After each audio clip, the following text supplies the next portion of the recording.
Hello friends, welcome back to JC vlogs. എല്ലാവർക്കും വിക്രമിൻ്റെ വേദിയുടെയും മറ്റൊരു അടിപൊളി എപ്പിസോഡിൻ്റെ പ്രോമോ റിവ്യൂയിലേക്ക് സ്വാഗതം.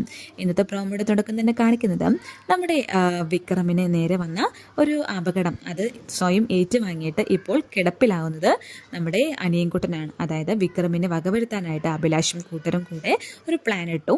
അവരതിനുശേഷം വിക്രമിനെതിരെ കുത്താനായിട്ട് വരുന്ന സമയത്ത് ആ ഒരു കത്തി നേരെ വന്ന് കൊള്ളുന്നത് നമ്മുടെ അനിയൻകുട്ടൻ്റെ മേലെയാണ്. അങ്ങനെ അനിയൻകുട്ടൻ വളരെയധികം ഗുരുതരാവസ്ഥയിൽ കിടക്കുകയാണ്. ശേഷം നമ്മുടെ വിക്രമും വേദയും കൂടെ അനിയൻകുട്ടനെ ഹോസ്പിറ്റലിൽ കൊണ്ട് ചേർക്കുന്നുണ്ട്. ഹോസ്പിറ്റലിലാണെങ്കിൽ ഡോക്ടേഴ്സ് എല്ലാവരും തന്നെ അനിയൻകുട്ടനെ പരിശോധിക്കുന്നുണ്ട്.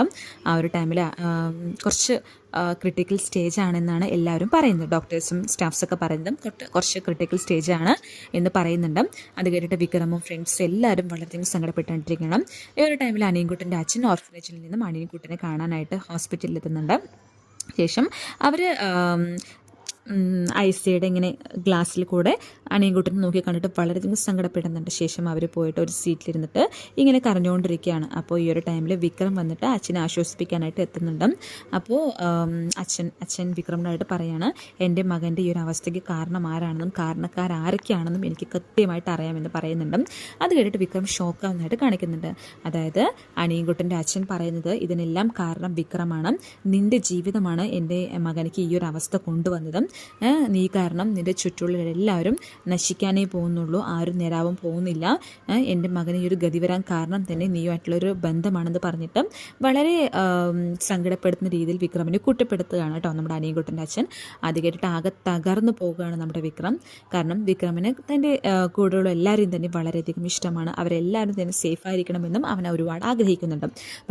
പക്ഷേ താൻ കാരണം അനിയൻകുട്ടന് ഈ ഒരു അവസ്ഥ ഉണ്ടാവില്ലെന്ന് ആലോചിച്ചിട്ട് വിക്രമിന് വളരെയധികം സങ്കടവുമുണ്ട്. അങ്ങനെ മൊത്തം എല്ലാം കൂടെ ആലോചിച്ചിട്ട് വളരെയധികം ദേഷ്യപ്പെട്ടിട്ടും വിക്രം വീട്ടിലെത്തിയിട്ട് അവൻ്റെ ഖടാര, അതായത് കത്തി എടുത്തിട്ട് അഭിലാഷിനെയും സംഘത്തിനെയും നേരിടാനായിട്ട് അവർക്കെതിരെ പ്രവർത്തിക്കാനായിട്ട് വിക്രം തീരുമാനിക്കുകയാണ്. ശേഷം അവിടെ നിന്ന് പോകാൻ നിൽക്കുകയാണ്. അപ്പോൾ അവനിങ്ങനെ കട്ടിലിൻ്റെ അടിയിൽ നിന്ന് ഖടാര കത്തി എടുക്കുന്നത് വേദ കാണുന്നുണ്ട്. വേദയ്ക്ക് മനസ്സിലാവുകയാണ്, വിക്രം വീണ്ടും അവർക്കെതിരെ അവരിനെ ഇങ്ങനെ അവർക്കെതിരെ ചെയ്യാൻ വേണ്ടിയിട്ട് പോവുകയാണെന്ന് മനസ്സിലാക്കിയിട്ട് വേദ വിക്രമിനെ തടയുന്നുണ്ട്.